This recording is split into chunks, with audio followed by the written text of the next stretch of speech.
ഇറാന്റെ ഭാഗത്തേക്ക് വന്നിരിക്കുന്നത് ഒരു ബിഗ് സർപ്രൈസ് അമേരിക്കയ്ക്ക് അല്പം നിമിഷങ്ങൾക്കുള്ളിൽ അല്ലെങ്കിൽ മണിക്കൂറുകൾക്കുള്ളിൽ വരുമെന്നുള്ള ഒരു പ്രകോപനപരമായിട്ടുള്ള ഒരു പ്രസ്താവനയാണ് വന്നിരിക്കുന്നത്.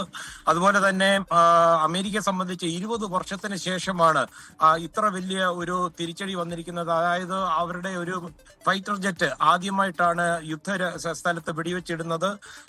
ഡൊണാൾഡ് ട്രംപ് പതിവിന് വിപരീതമായിട്ട് ഈ വാരാന്ത്യത്തിൽ അദ്ദേഹത്തിന്റെ സ്വകാര്യ വസതിയിൽ പോകേണ്ടതാണ്, പക്ഷെ പോകാതെ അദ്ദേഹം വൈറ്റ് ഹൗസിൽ തന്നെ തങ്ങുകയാണ്. കഴിഞ്ഞ ബുധനാഴ്ചയ്ക്ക് ശേഷം മാധ്യമപ്രവർത്തകർ ഉൾപ്പെടെയുള്ള പൊതുപരിപാടികളിൽ അല്ലെങ്കിൽ ആരെയും കാണാതെ വൈറ്റ് ഹൗസിൽ തന്നെ കഠിനാധ്വാനം ചെയ്യുകയാണെന്നാണ് വൈറ്റ് ഹൗസ് വൃത്തങ്ങൾ പറയുന്നത്.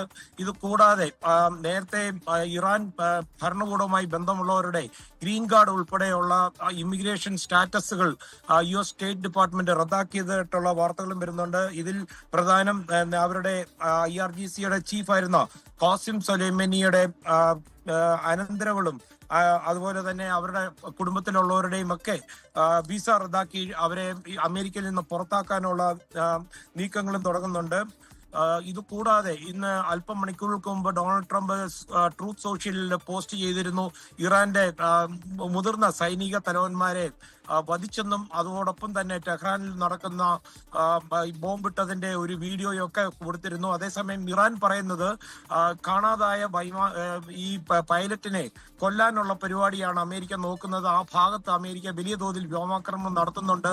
ഇറാന്റെ തന്നെ 3 പേർ കൊല്ലപ്പെട്ടെന്നും ഇറാന്റെ വാർത്താ മാധ്യമങ്ങൾ റിപ്പോർട്ട് ചെയ്യുന്നുണ്ട്.